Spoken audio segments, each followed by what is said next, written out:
On this edition of the program, winners and losers of the shutdown with Kirk Bado. The 50-year mortgage. Is the hemp industry as we know it already dead? And much, much more. Especially if you're Chuck Schumer. It's all coming up. The following is brought to you by Just Another Pilot.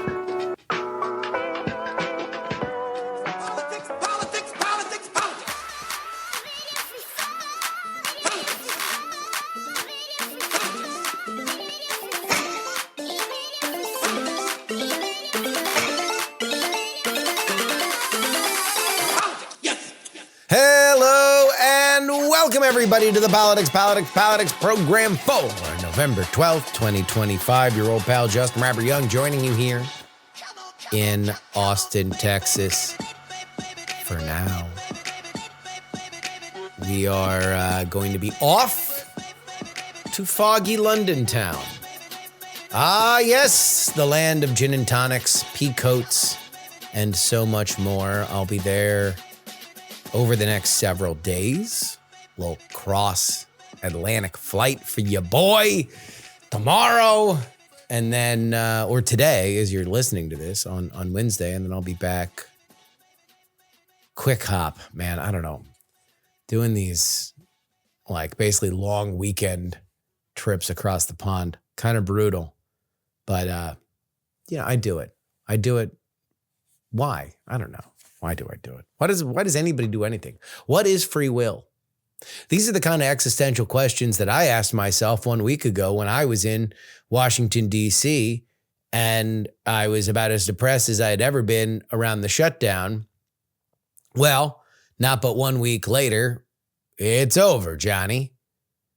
And a lot of people aren't happy about it. There's a storm and drang, as they say on the left, about the fact that this thing is over. So many people thought they were winning. They had a winning hand. All they needed to do was press the Republicans and eventually they would cave. And so, with such divided commentary, it takes two men of steel will and iron wit to cut through it. And that's why we're going to welcome Kirk Bado in a second. Here is the latest as I am recording this on Tuesday afternoon, however. The Senate has passed the bipartisan funding bill 6040 to end the 41-day government shutdown, the longest in U.S. history. This was brokered by Majority Leader John Thune and centrist senators. The deal also funds agriculture, veterans, and Congress for the full fiscal year, but not everything gets funded. And we'll be back on the agriculture side during the break because there's something in there that's a little controversial. Other agencies are funded through January 30th. So we may well be doing this again in 2026. It does guarantee back pay and rehires furloughed workers, promising a December vote to extend Obamacare COVID era subsidies. This comes despite opposition from most Democrats and Senator Rand Paul. The bill is expected to clear the House by Wednesday. So when you are listening to this, allowing President Trump to sign it and reopen the government by week's end. That might not stop some of the cancellations, air traffic control stuff, weather-related also, which is totally uncontrollable by anyone but the big man upstairs. Like I said, we'll be back with more commentary on specifically the agricultural side of it and the Schumer side of it. But to go through all of who wins and who loses, let's go head on over to Kirk Bado.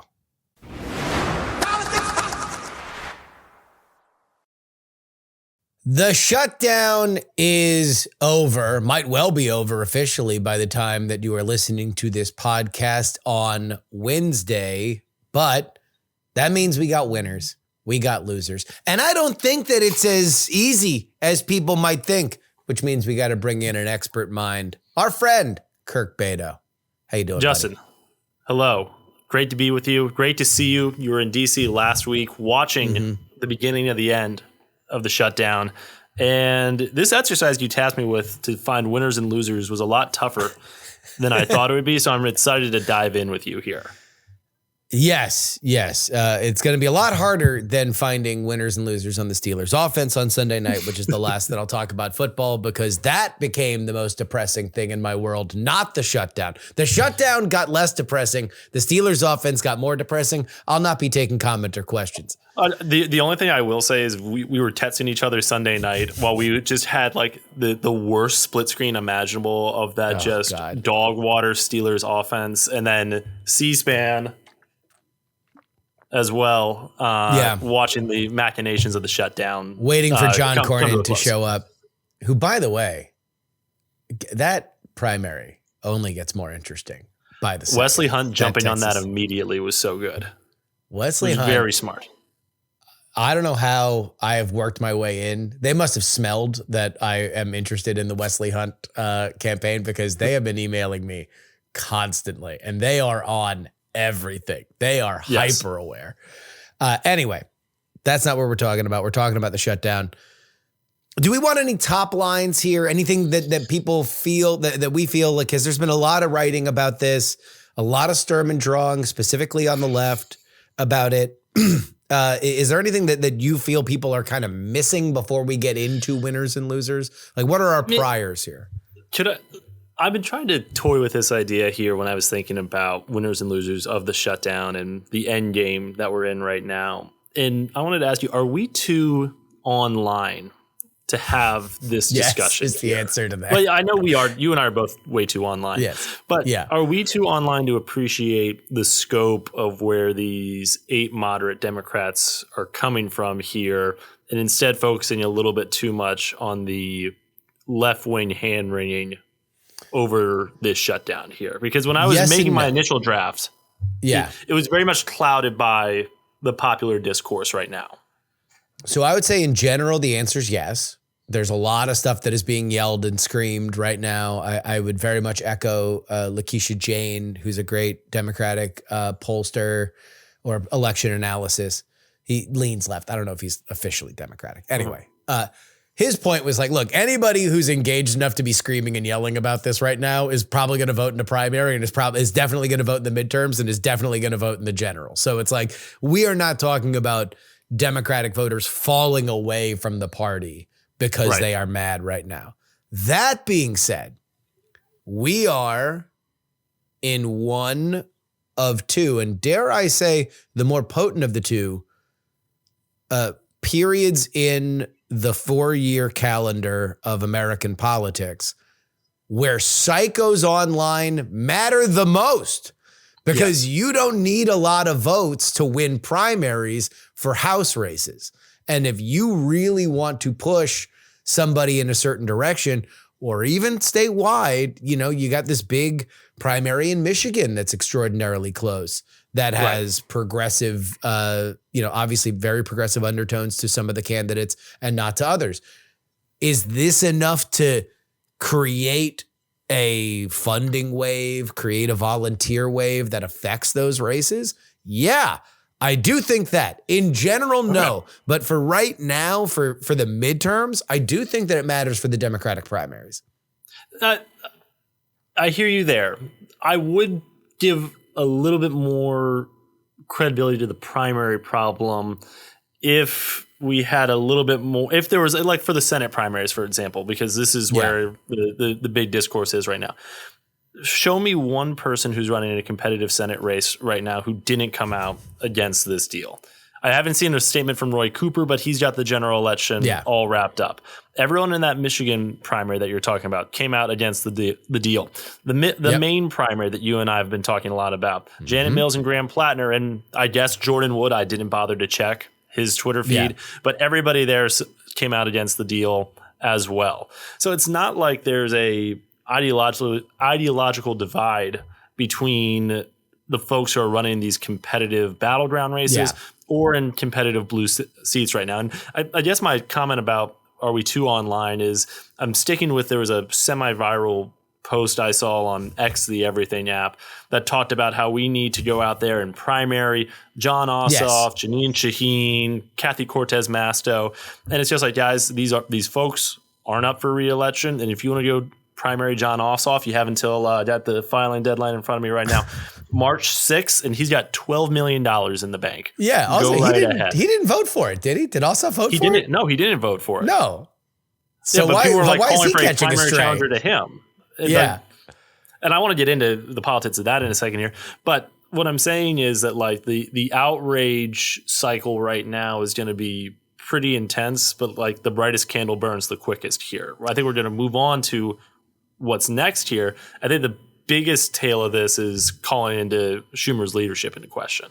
There we go. And that's where I think the handle that does last a little bit longer, because we just got out of a cycle that lasted, probably 10 years in certain circles, where on the Republican side, it was a statement of purity to say, I will not support Mitch McConnell for Senate leader, because he was looked at as insufficiently pure to the MAGA right.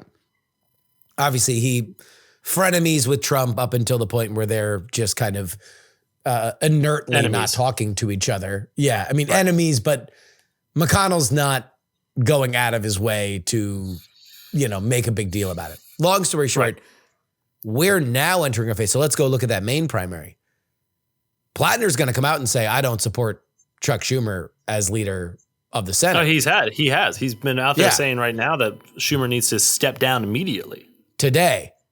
Is Jana Mills going to say that? After she got recruited by Chuck Schumer, after she's cashed those checks from Chuck Schumer? I don't think so. Right.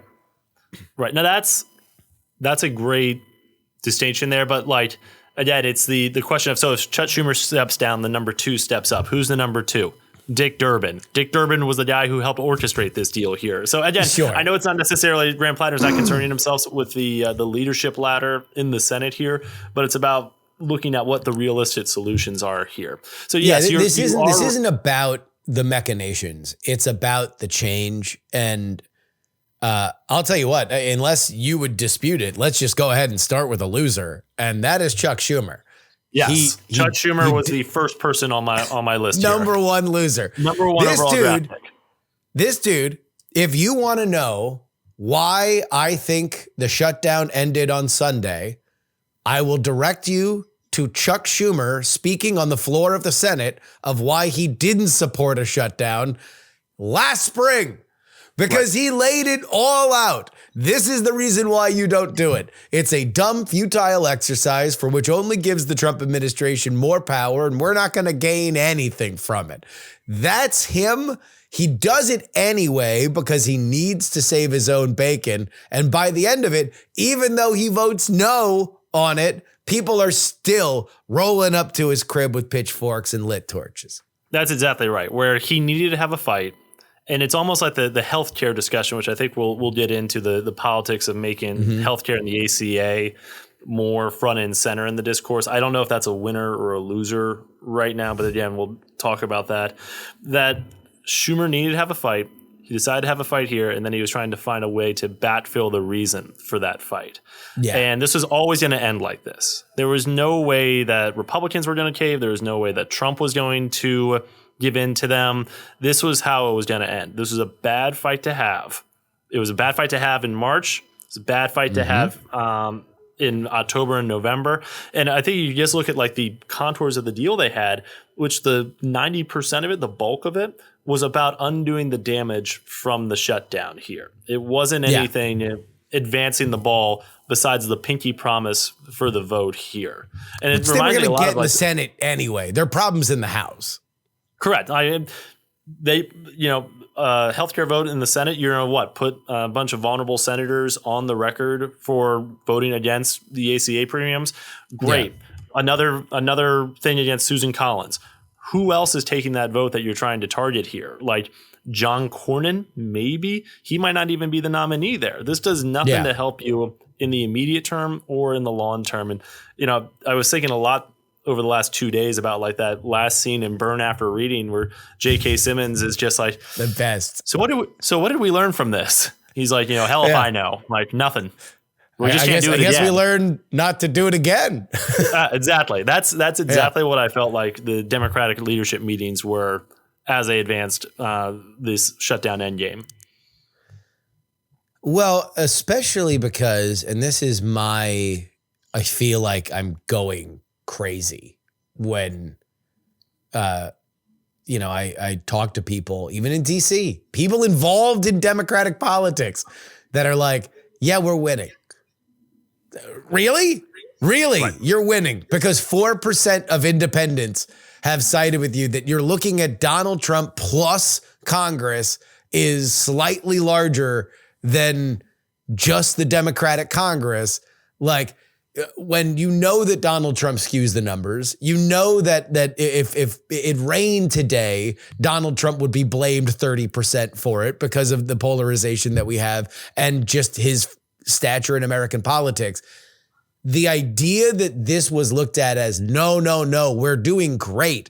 Everything's going awesome. Why did we fail when we were winning in this race is ludicrous to me. It is insanity to me. And obviously there were at least 8 senators and Chuck Schumer secretly that were on my side that believed that they did not believe that they were winning as air traffic was being snarled to a halt and people were going to be not able to depend on SNAP benefits. Right. And at the same time, over the weekend, Trump was trying to actually reel back some of those SNAP benefits that were paid out while it was working through the courts. Like Trump had Democrats, and I think maybe let me back up here. I think one of the reasons here that this hits so hard was the timing of it all.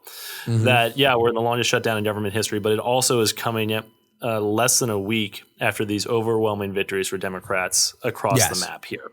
Where, if you looked from 30,000 feet, it looked like Democrats had all the cards here, but they really didn't. It was they were holding really hard to a losing hand here. And they finally folded here. Yeah. Well, let's go ahead and take a look at the record for a minority party shutting down the government getting anything. Correct. For $1 billion. It's never worked. Ever. It was not going to work. Not now, not ever, not in January if they're thinking about doing it again. It's like the one thing you can do in this scenario is make a point. You can make a point really, really loudly. And that's what drove me nuts about the we're winning. No, not the we're winning part. This is a Republican shutdown argument, is that you're sacrificing the only thing that you have tangibly, which is the moral high ground. You need to say, yes, we are shutting this down. Yes, we are doing it because we believe that these tax credits are so important, or rescissions, if they wanted to go that way. We believe that this is so important that we do know it is causing pain. We need you to understand that if we don't get this change now, then we are going to be in a worse situation. And even then you have to cave because the point of a majority party is that you don't have to listen to the minority. If the majority surrenders to the minority because they shut down the government, you don't have a functional majority anymore. No. Like this is that simple. This is Robert's Rules of Order. And I felt like I was having a stroke listening to people talk about it. Again, I think Democrats are also like buoyed by this polling that they saw where it was just like slightly like within the margin of error that voters were blaming Republicans more than Democrats for the shutdown. And Democrats are like, that's a win. That's perfect. But that's it was always Trump plus Congress.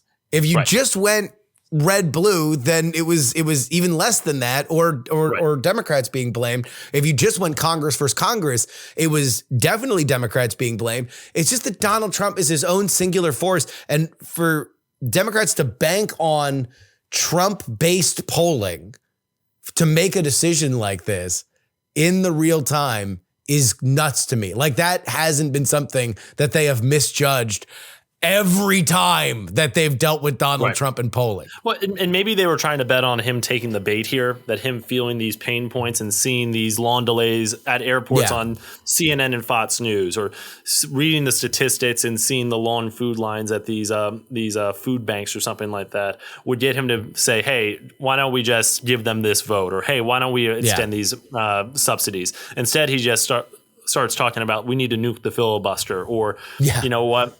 The Democrats are withholding the SNAP benefits and they're holding them up. Let's get them back in here. Trump did not take the bait here, which I think was at least a little impressive for him. That's why I think he's one of the few winners here. Oh, okay. So you have Trump as a winner. I was going to ask you for a winner. Let's put Trump there. Let's talk about the Trump. I do think Trump's a winner here. And I think mostly, again, when we talk about winners and losers here, I really don't think anybody unilaterally wins a shutdown. I think it's just who loses less. And I think it's Trump here. He didn't have to make a deal with Democrats.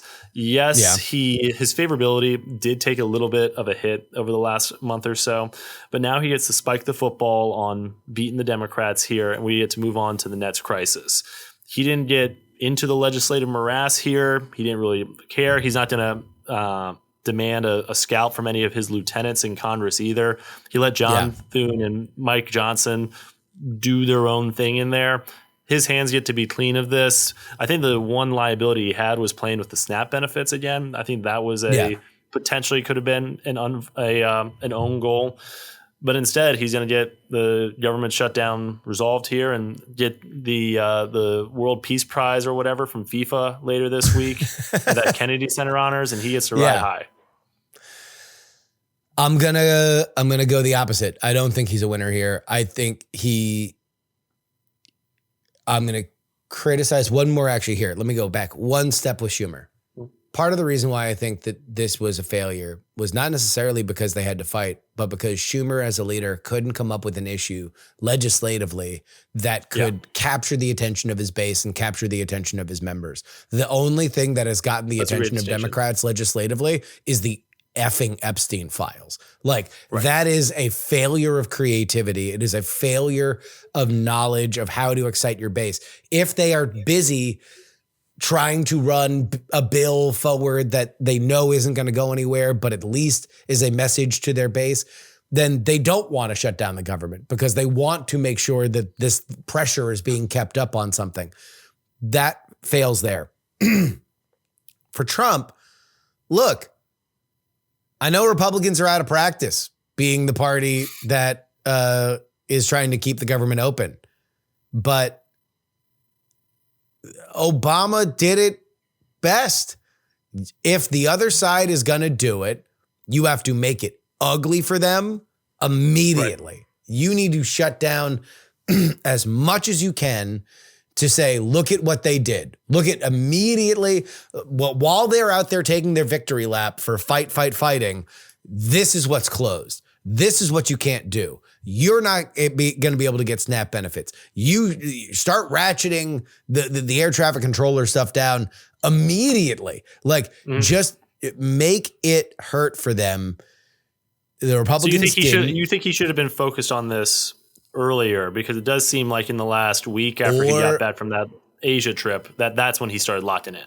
Or make JD your sheriff on it. Deputize somebody who is out every day, other than Mike Johnson, who is out every day talking about these are the pain. This is the pain that the Democrats are causing. Because if you don't do it, if you just let everything become, the normal Trump, story a minute thing where we're talking about, candy on the kids' heads during Halloween,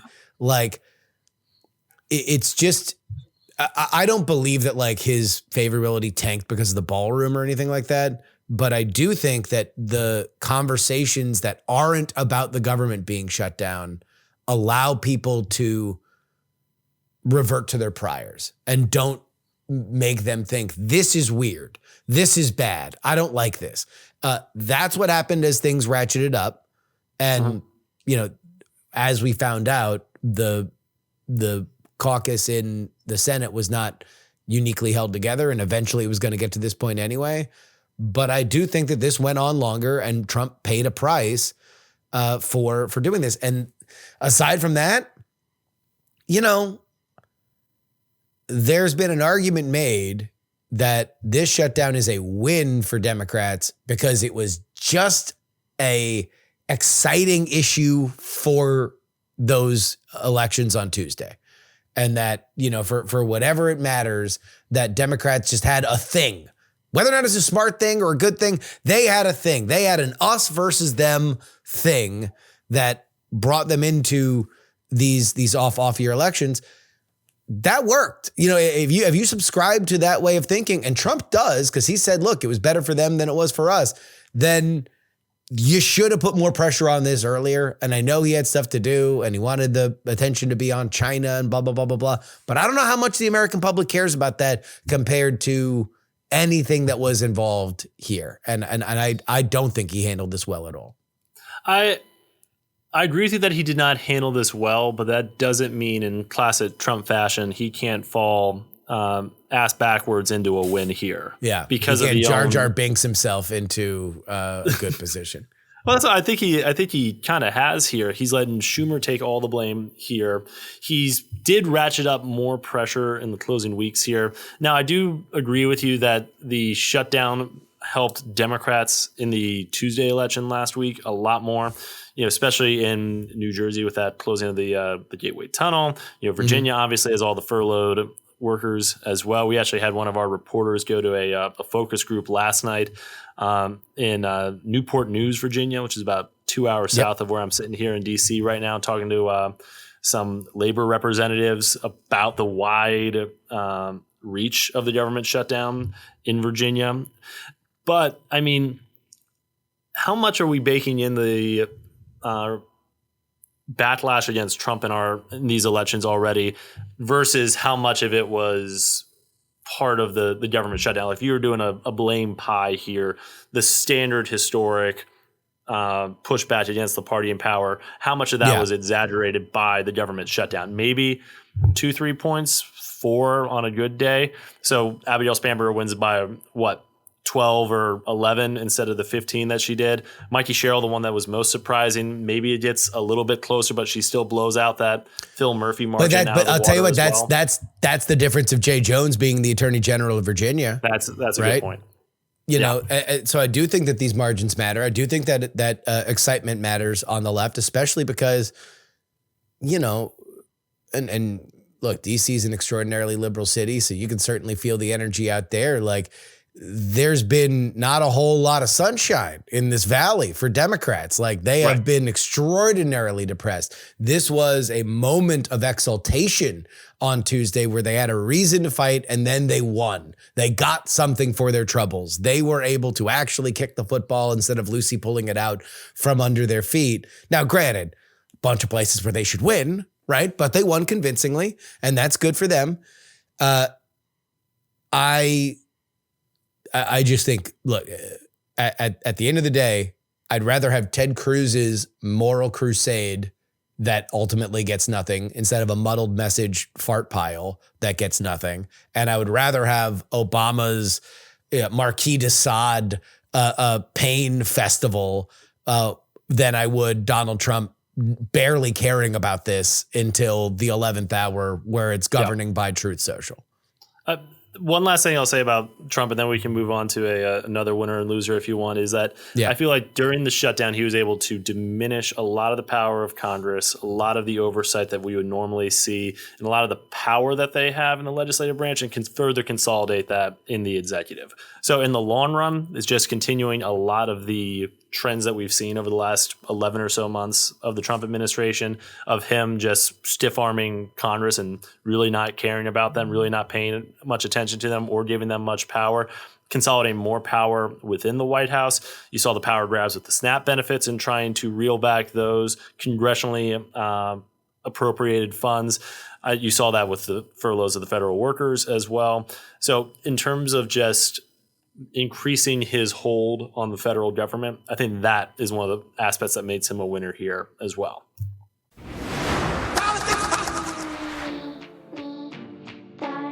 This is your update brought to you by TakePoliticsSeriously.com, where you need to go if you want to support the show. Big renewal period here.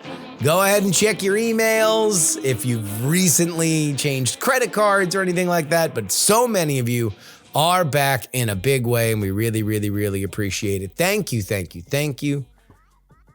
TakePoliticsSeriously.com. The Senate has voted 76-24 to reject Senator Rand Paul's amendment that sought to remove language from the government funding deal restricting intoxicating hemp products. Paul, joined by Senator Ted Cruz and 22 Democrats, argued that the measure would devastate Kentucky's hemp industry. This is probably better known to a lot of you guys as THCA or Delta 9. These are intoxicating hemp derivatives that back in the day, Thomas Massey fit into a farm bill. This was in 2018. It has created an industry of intoxicating hemp products, weed that isn't weed, essentially. And now it looks like it all might be going away. The provision, which is backed by Senator Mitch McConnell and Representative Andy Harris, aims to curb synthetic cannabinoids and protect children from unregulated products sold in stores. McConnell, who helped legalize hemp in 2018, has made tightening its regulation a priority before his 2026 retirement, saying the industry's loophole have endangered minors. Senator Ron Wyden, another 2018 hemp advocate, supported Paul's failed amendment, pledging to keep pushing for changes. The hemp industry has lobbied intensely against McConnell's language, warning of widespread job losses and plant destruction, while some alcohol and legal marijuana groups, as well as states' attorney general, back the crackdown. Paul insisted his amendment was not meant to delay ending the 41-day government shutdown, but to show somebody is fighting for hemp farmers. The vote cleared the way for final passage. So this is going to happen. And I know here, there was just a big statewide Texas hemp fight that did not go as far as the anti-hemp advocates wanted it to. But it looks like on the federal level, this is going to be done. So unless there's some trickeration that happens in the House between now and then, and I have not heard anything about it, but I'll put in a little, I'll buzz. It looks like federally, this is a weird phase where weed just became legal nationwide. I will say personally, and I said this with the Texas fight, I'm a little dubious on the idea of like children running into train tracks, which was the Reefer Madness pitch that Dan Patrick tried to push here in Texas. But at the end of the day, look, America just needs to get its head on straight when it comes to regulation of weed. You know, it's just something's gotta give. There's obviously a market demand for it. And I also think that we're now in a position where I think people are a little smarter about it. We've had some states that have run out ahead. And you do understand that, there obviously should be a lot of age gating for this. It's no different from alcohol or anything like that. But you also should have maybe a little decorum, if not laws, protecting public spaces. If we have public space laws that protect you from smoking a cigarette, probably should have about the same thing for smoking a joint. Obviously different smells, but still, look, Florida, which is about as libertine of a state as you can get, it voted down recreational weed, not because they were against recreational weed, but because they were against public consumption. That's how they ran against that. It'd be very interesting. Fox Business host Charlie Payne criticized President Donald Trump's proposed 50-year mortgage plan. A lot of stuff being thrown against the wall on the affordability front now that that's the issue. Payne called it not the way to fix housing affordability on Fox's America's Newsroom. He pointed out that while a 50-year mortgage would lower monthly payments about $1,900 a month compared to $2,300 a month at a 30-year loan at 4%, borrowers would end up paying nearly double over time, roughly $700,000 instead of $359,000. Trump floated the 50-year mortgage idea on Truth Social, comparing himself to Franklin D. Roosevelt, under whose presidency the 30-year mortgage was introduced. Federal Housing Finance Director Bill Pult praised the proposal as a game changer. Reports today on Tuesdays that Pult's in trouble because not everybody is in love with the idea of a 50-year mortgage. The idea is that if you had a 50-year mortgage and your monthly payments were cheaper, would you buy a house earlier in life? The average age of a home buyer is creeping up and up and up and up and up. How do you get 20-year-olds to buy a home? I don't know if the mortgage is the problem, personally, as somebody who bought a home a little bit later in life. At least compared to, the idea of buying it in my 20s. But then again, I didn't want to buy a home in my 20s. I wanted to sow my wild oats. I wanted to find my destiny. I tumbled across this great land, or at least the one with high enough electoral votes for me to believe that I should be living there, which is to say Texas, New York, California, and Florida. But still, I jumped around the big four. I wasn't ready to put down roots. I wasn't ready to put down roots until I was married. Now, I got married probably a little bit later than my forefathers, certainly my mother and father got married, but I don't know. I have a hard time separating a lot of this. Like, what's cultural? What's economic? I never felt personally that I was the victim of any kind of economic circumstance. If anything, I felt like I've gotten to live a charmed life. Not because I am exceptionally rich, although I am happy that I can do better than the average, but because I've been able to do exactly whatever I've wanted, and I've lived in amazing cities, and I've,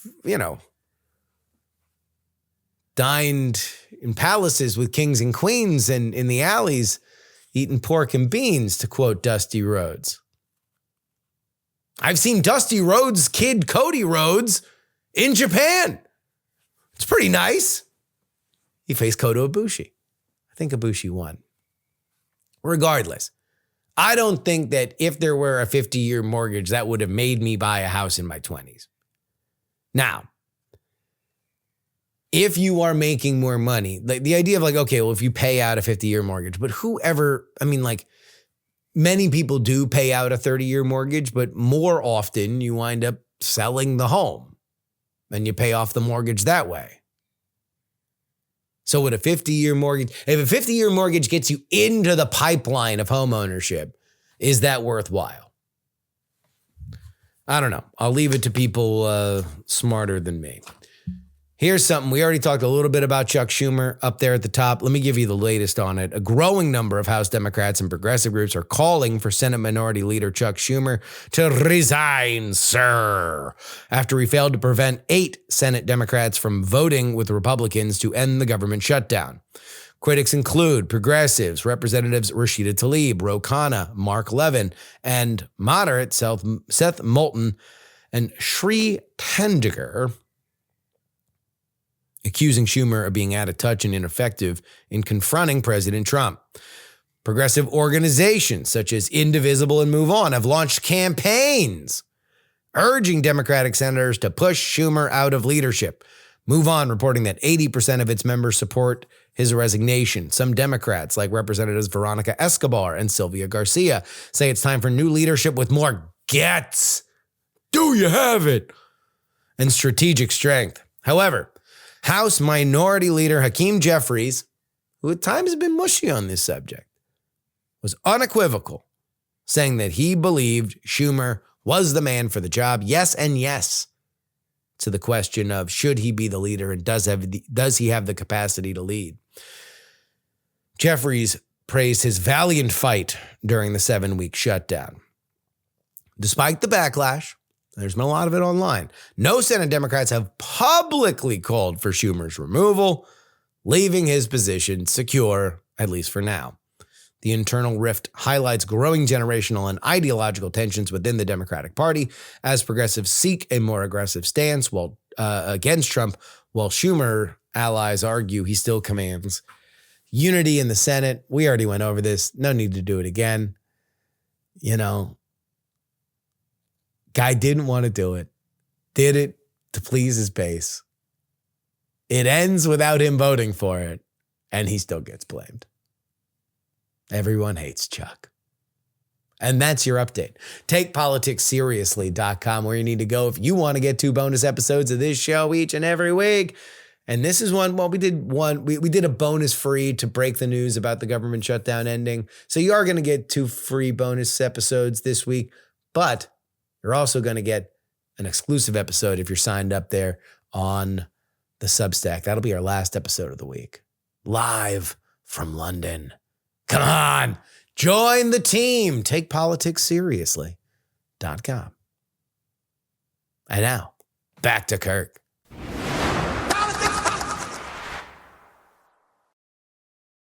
All right, give me another. Who do you got? You got a loser for me or a winner for me?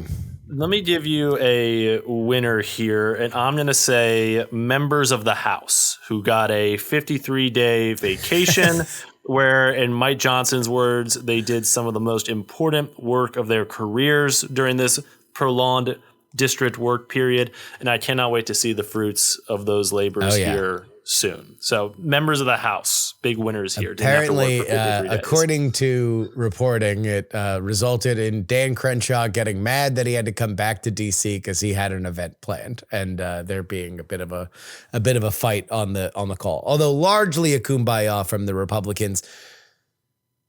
Certainly a lot of time off. I have heard a lot of angst from the Republican side that they're like, all right, look, I understand why this needs to happen, but we could have actually been getting a lot of stuff done during this time. Now, whether or not they are, you never know how much is actually, going on underwater.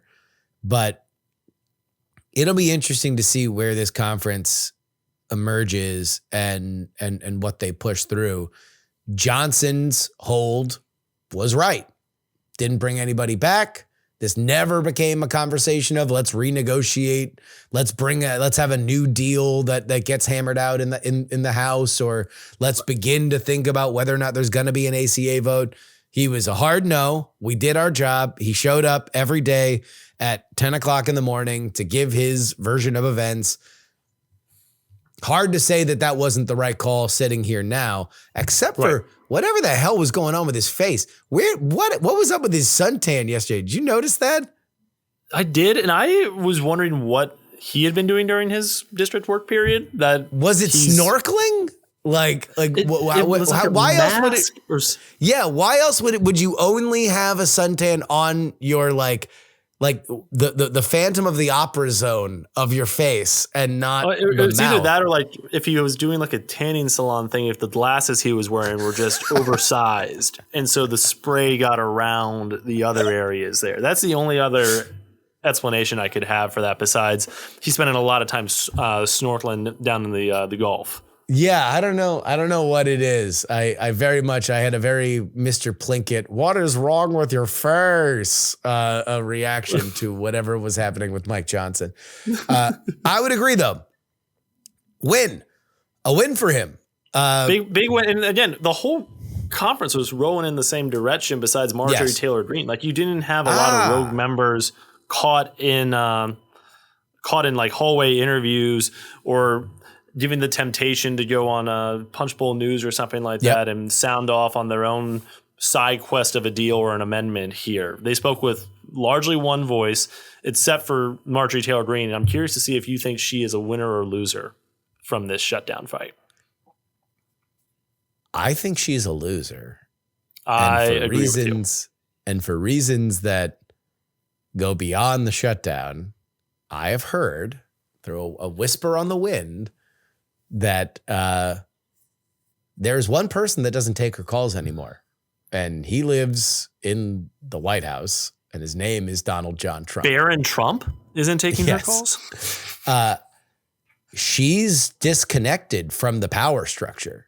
Like there is, I don't know where and when it happened. I think certainly the most public thing was her talking about how her children are on Obamacare and the premiums are going to go up. And so she's for the ACA. She's been doing we're in a brand new green skies for Marjorie. You know, she's on Real Time. She's on The View. She's on CNN praising Nancy Pelosi, who, by the way, stripped her of all of her positions. It wasn't like there's not a personal history between her and Nancy Pelosi. And she's said before that Nancy Pelosi should be tried and executed for treason. So let's level set that. Yeah. So it's like, it's kinder, gentler Marjorie, but she is disconnected from the MAGA world. She doesn't have the influence that she once had, where she was able to make a call to the most powerful man in the world and get things. Yeah, she's kind of seems like a president without a country right now. Like, I don't know who she's talking to. I have no idea either who's giving her this advice. You know, I think a lot about pro ACA credit, anti-Israel, America first, pro-Jewish space lasers. Well, yeah. Well, I mean, I don't know. Now I don't know if she would support funding for the space laser. I don't know either. I mean, that's foreign policy, so I guess she's not interested in that. I think it's a hard no. I don't know who the constituency is that she's talking to here. You know, I covered her for the campaign that she ran in 20 in that 14th district. And she did have a incredible base of support within the 14th. You know, obviously she wasn't the establishment's choice because of these past controversies, which were reported out at the time. But then she was able to consolidate a lot of that power by squeezing Trump really tight and riding his return to power to her current spot right now. She's at a national donor network. She has, I forget how much money she has in the bank right now, but she's got like $3 million cash on hand. That seat's going to be hers as long as she wants it. But I don't understand why she would bite the hand that feeds now, because she got elected on her own, and that was impressive the first time. Yep. But her political lifeblood now is through the MAGA movement, through the Maha movement, and that's all right to Trump. She's been trying very hard to talk about how it's the administration that's the problem, that Trump is getting bad advice, but Trump clearly doesn't see it that way. You heard him in the Oval Office yesterday talk about how Marjorie has lost her way and he has no idea what's going on with her. And, you know, to your reporting here, he's not taking her calls either. Yeah. And I don't think that there was that story in Notice as well that she might be thinking about running for president in 2028. Yep. I've heard that as well. Who is the Marjorie Taylor Greene voter in Iowa? So, like, what's her constituency? This is what I have been told they're thinking. They are thinking that this is going to be a much wider primary than people are thinking. This is not going to be a JD clears the field primary. There will be anywhere between 10 and 15 candidates. Many of them will have less name recognition than Marjorie Taylor Greene. And Marjorie Taylor Greene will be able to say, were you frustrated with your Trump vote after you made it in 2024? If so, I'm your gal. I never lost track of what it really means to be America First populist. I am anti-foreign aid. I am pro, if we are going to spend the money that we ship overseas, then we should be spending it here. She's more of a kind of classic isolationist, an isolationist populist than Trump is, who has always been more cosmopolitan than his outward projection is. Like, he does. Look, he likes flying to other countries and being told that he's awesome and getting gold-shaped things. That's her pitch. I think it's too clever by half. And I think the second that Donald Trump comes up with a nickname for her, she's toast. But Manic Marjorie, it's going to take one true social post to bury her here, because I'm trying to imagine what that field is going to look like, but there's going to be so many. If it's a wide field like that, there's going to be so many people running as the true heir to the MAGA movement from all corners of the Republican Party. And if Trump has a personal vendetta against her for how she's behaving right now and breaking with him, she doesn't make it to the caucuses. She doesn't make it to Iowa. Yeah. I don't know. I mean, also it's like, I don't know why she wouldn't look to Georgia.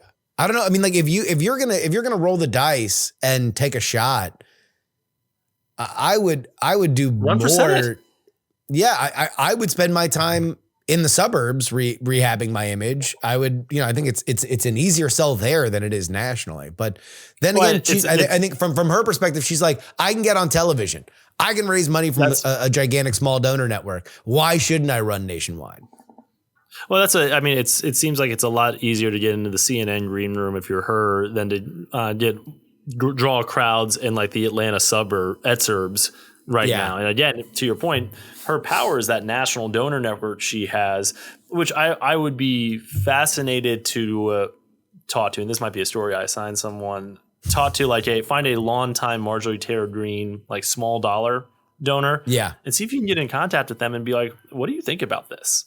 What's going on? You've been given rotating donations to her since 2020. What do you think of this shift right now? Because it is pretty remarkable, and it does seem like her audience is only like Beltway area talk shows. I don't know how much that translates beyond that to she did real time in the View, so LA and New York talk shows as well. Sorry. Spiritual Beltway green rooms. But I think you and I are on the same page. I think she's a loser. I think one more winner here. I think Hakeem Jeffries is a winner just because he's not Chuck Schumer. Although did you see the banana in the tailpipe that Mamdani and Chiosi played on him? Yep. For those of you who are not aware of this was very, very funny to me. So the big question leading up to the Mamdani election, will Hakeem Jeffries and Chuck Schumer endorse? Schumer doesn't. Jeffries, who probably is more affected by Mamdani than Schumer, waffles, and then is like, okay, finally, I'll endorse. But funny thing happened on the way to the forum, which is this story breaks out that Chiosi, who is a Mamdani affiliated, another state representative for the state of New York, is thinking about primarying Hakeem Jeffries. This is something that one simply does not do unless you are contemplating open rebellion against the top ends of power of that party. Nancy Pelosi has flowered her garden with the blood of her enemies for even thinking in their dreams about doing something like this, right? Right. And so the words come out like, oh, no, that's stupid. That's bad. No, we're never going to do that. Chiosi's definitely not going to primary Hakeem Jeffries. Hakeem Jeffries should really, really endorse Mamdani. So Hakeem does. A little bit late, a little bit weak, but still, he endorses him. And then what happens yesterday? Chiosi, I'm primarying Hakeem Jeffries. That is, hard to say that he's a winner coming out of it, but you're right. It looks like by a narrow margin, as narrow as Hakeem Jeffries' hips on his Instagram, I would put him in a better position than Chuck Schumer. That's what it is. It's just by comparison here. A lot like our political system, Justin. We're a binary system here. We're first past the post, winners and losers. And Chuck Schumer ran headlong into that post. So just by association, I think Hakeem Jeffries is coming out slightly ahead because Schumer is the one who's taking the arrows right now. Schumer doesn't have to worry about a primary until 2028. And even then, I would be surprised as I'm sitting here if he decides to run for re-election. Jeffries does have to worry about it right now. I'll be interested to see how he goes about it from here because, like you said, Pelosi's one of her best traits is that she never she fights the fights before they become fights. Yeah. How is he going to handle this now? I've not necessarily been very impressed with his skills as a leader, skills as a party kingmaker as well. He's been largely unsuccessful with pressuring Democratic states to redraw their maps in this redistricting arms race. If they do happen, they seem to be coming more from the grassroots within the states, like Gavin Newsom, who's or the governors who are running for president and want a thing to talk about. Yeah. Correct. So I'll be interested to see how he handles this. Between the two Democratic leaders, say, we wake up and it's January 2029, regardless of who's in the White House, which one of them do you think is the leader of their chamber still? Their chamber, yeah. Neither. I think they're both gone. Yeah, I think they're both gone. Schumer, you think to your point, Jeffries loses the primary? Do you think Jeffries loses a primary, or that he just bats away from leadership because he's ineffective? He's the guy after the guy, right?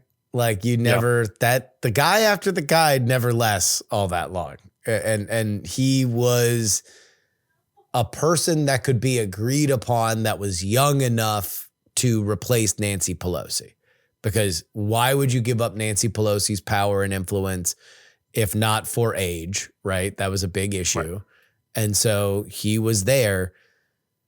But he's not that guy. And also people kind of forget Nancy Pelosi's rare. Say what you will about her politics, say what you will about her priorities, but she was able to cajole, threaten, eliminate, various people to the point where insurgencies came for her and she dodged them. When she needed to ram things through, she got them through.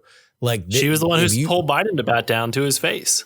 She was the big linchpin of that fateful Morning Joe interview where she poured gasoline on a fire that eventually consumed Biden's reelection campaign. So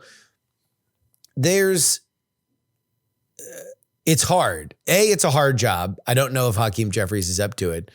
B, look, obviously the off-year elections bode well for Democrats, but let's say the midterms don't go their way. Let's say that they can't retake the House. Is anybody going to be really excited for Hakeem Jeffries to lead him into 28? I wouldn't be. I'd fight. If they can't take the House, he's out of there. And I think there's a chance that happens. There's a big chance that happens if the Voting Rights Act goes down in the Supreme Court. I think it's almost fait accompli if that happens. There's a good chance that it happens because of all this redistricting stuff right now. And then there's the fact that, what has Hakeem Jeffries accomplished? I mean, granted, he's in the minority. There's only so much that he can do. But again, the most creative thing that has come out of the left is the Epstein files. Yet another rerun, another syndication episode of a thing that Republicans were talking about 3 years ago. Well, it's the same thing with the affordability argument as well, that it's not necessarily a unique Democratic talking point that we need to focus on affordability. That's part of the reason why Trump's in office right now. Yeah. Is he was talking about lowering prices. Now, was he realistic on the campaign trail talking about ways to do that? No. But he was talking about that issue. And that came back to bite him. Democrats don't have an original idea here, and Jeffries is not necessarily the most effective messenger as well. Yeah. So, I mean, Schumer, I think, is the one that can stay on longer, weirdly, because he is taking all the heat. But it's like, at the end of the day, Schumer is he is a barnacle, man. He will hold on. He will hold on as long as possible. Where's AOC going to go? 28, you got to kind of pick. Do you want to primary Chuck Schumer and take his seat in the Senate? Do you want to run for president? I would say for AOC, she's like, I'm the heir to Bernie's energy. I'm running for president. I'm setting up shop in Rhode Island, Nevada, wherever the DNC decides their primary trail runs. And that's what I'm going to push. I'm going to get every volunteer I possibly can and every small dollar donation I possibly can. And I'm going to push for, the squad to go national. And in that case, I think Schumer, if somebody else going to primary him? Because if not, he'll just run again and he'll win again. Right. I do see a world though where he doesn't run again. I mean, he's getting up there in age. I'm not trying to say that his facilities or anything like that are. Which that in the difficult. Senate, that usually is a very compelling argument that you're too old. That's fair. I do think that there are serious. He just recruited a 71-year-old to run in Maine. like he doesn't care about the age. That's fair, but I'm trying to imagine say it goes awry this year in the Senate. Like say the same type of situation happens at the House in this imagined scenario where Hakeem gets forced out. What if Democrats lose in Michigan, for example? If they lose in either Michigan or Georgia, they're screwed. There's no way that they can get back the majority in 26. And it's going to be so much more difficult in 28. So say like they lose Michigan, they lose North Carolina, they lose Ohio, and somehow Susan Collins pulls a rabbit out of the hat and wins in Maine. Again, I would actually bet on that before I would bet on some of the other ones. Yeah, but that happens.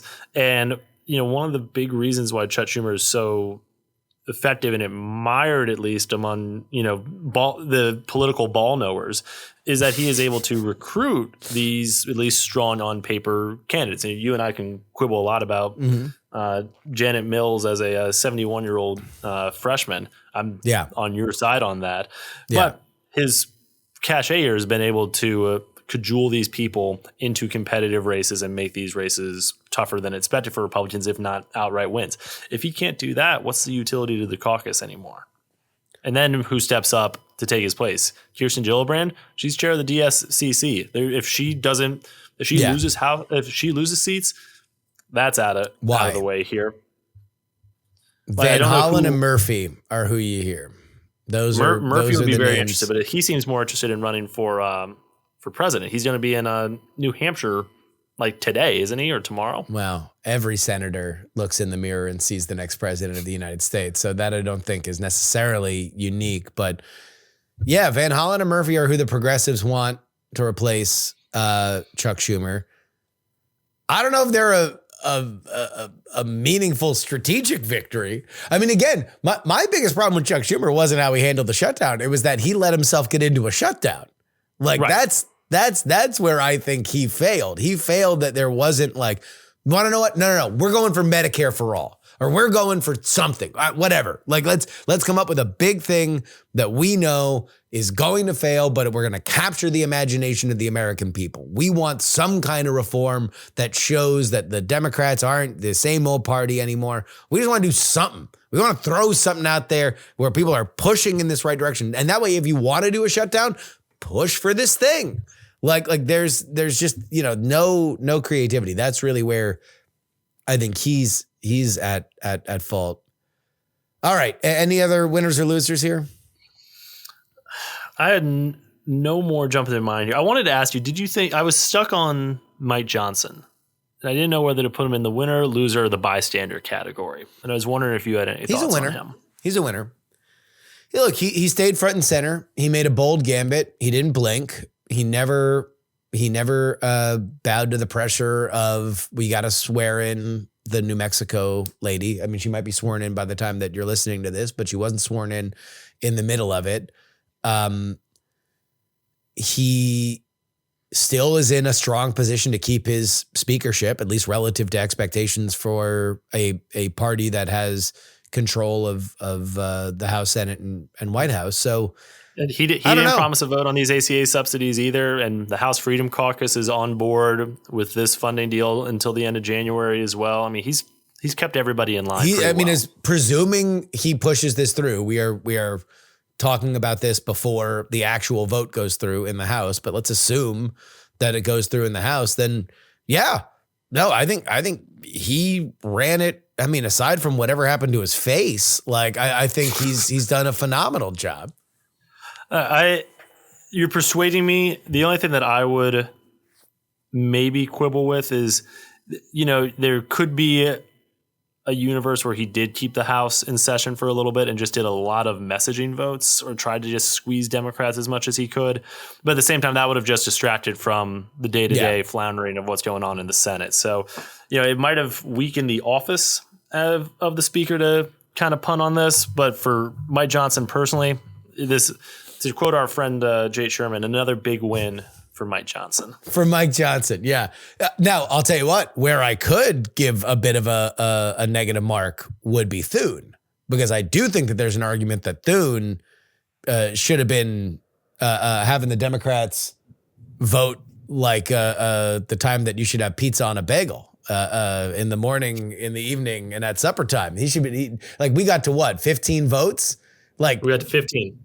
Yeah, get rookie numbers. Get those numbers up. Yeah, like there's no reason why that shouldn't have been 40, 50 votes that happened. You know, make them vote once a day. Why are they leaving? Why are they going home? Why, I think he was doing that in an earnest attempt that, hey, there's actually more talking when you're not in DC than when you are in DC, because you're away from some of the other people that are talking.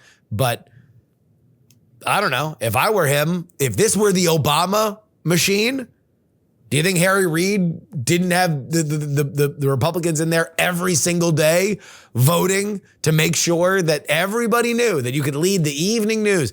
Another vote to shut the government down by the opposition party. Schedule the votes right at 6 o'clock. That's it. Like right at 5:30 or Go so live. every day. Right. Well, it's not lost on me either that this all came to a close as well on the first time they decided to stay and work here for a weekend. Senators hate staying in town here, which Thune, I'm going to be interested to see if he actually does hold this vote here, or if there's someone in his ear who says, screw them kids, we're not having this vote. Oh, the ACA vote? I think the ACA vote. Yeah, the ACA vote. Yeah, the ACA vote's going to happen. It'll happen. It might happen Christmas Day. It might happen right. Like he'll bury it. It'll happen on Thanksgiving. It'll like during the halftime show of the Cowboys game. But it'll happen at some point.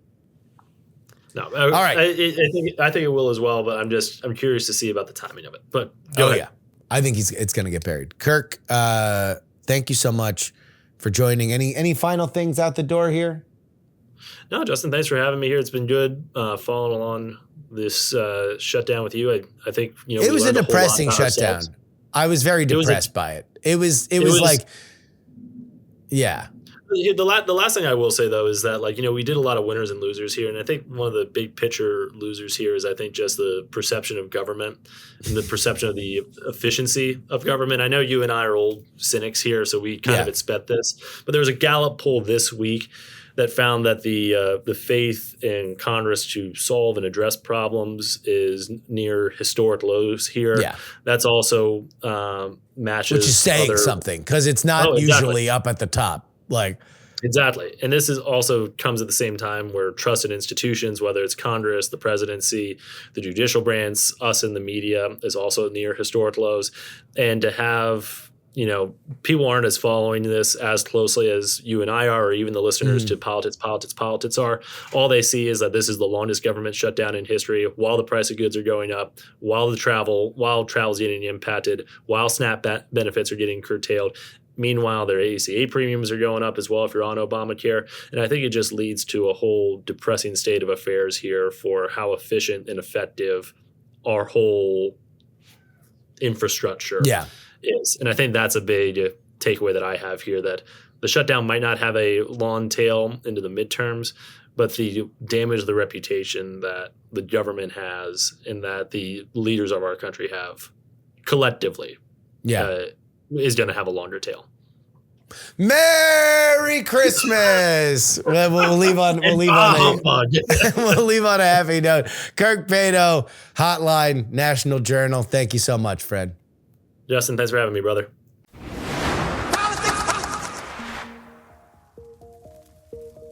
And that'll wrap it up for us today. Politics brought to you by you, everybody who supports us at TakePoliticsSeriously.com. It has been written and hosted by me, Justin Robert Young, for Dog and Pony Show Audio in Austin, Texas. Our producer and editor is Mr. Will Sadaberg. I don't know why I said it weird. Sadaberg.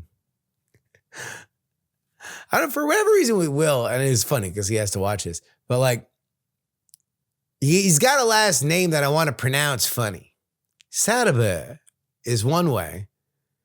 And then Sattelberg, like you kind of swallow the T's, like Sattelberg. And you want to know who else does that? Siri. Siri says, Will Sattelberg. Anyway, fun little facts that I like to say to myself. If you want to send me an email, it is theyoungamerican@gmail.com. Find, follow, and share video clips of the show on TikTok, Justin R. Young, Instagram, Justin R. Young, Twitter is Justin R. Young, and you can get the full video experience on YouTube. Politics, politics, politics. Support us with a one-time donation. PayPal.me/pay. Jury. Venmo is Justin-Young-20. Cash App is PX3 Cash, and you can send me any check you'd like in the mail. Post Office Box 153184, Austin, Texas 78715. You can only get our bonus content at TakePoliticsSeriously.com. Friends, paying members get 2 bonus episodes of the show each and every week. This week, we had one of the bonus episodes that went free because when the news demands it, it must be freed into the main feed. But live from London, that's exclusive. That's exclusive, as they say in the industry, for the Substackers. $99 for the entire year. It's just that simple. $3 a week. If you want to go monthly, so that's 12 monthly. 150 episodes of this show for under $100. Can't beat it. But it is only our foundational tier that gets their name read at the end of every show. Sonny Black, L3PO, Peepaw, Scott, Middle-Aged Mike, Tom, Nick G, Sarah, Jeannie, Jeremy, Pro Idiot, Chiller Tomatoes, Neil, Casey. Oh yeah, it's Adam. A.B. Puppy, Dr. Whiskey, Fat Tony's PJs from New York, Will the Borge B, Michael, Matt, DP4 Bongo, Andrew, Edwin, Sam, Andrew, Phil, Edison, Paul, Gloria Young, Mima, a dog named Checkers, Jerry, Trucker, John, Berkeley, Steven, and Zombie Doc. You want your name read on the show? Get on the foundational train. And I'm here to tell you all this. These guys keep the rockin' world going around. Just that simple. You guys make it happen. I greatly appreciate it. Thank you, thank you, thank you. Faith rewarded, faith renewed. Another year of me bringing you not 1, not 2, but 3 brands of that pee. That didn't come out the way I thought it was going to in my head. We'll be live from London on Substack. Otherwise, we'll be back maybe with a London interview on Wednesday. But till then, this is your old pal Justin Robert Young saying, some shows talk about politics, others talk about politics, and still more discuss politics, but this is the only show that dares discuss. Oh, 3.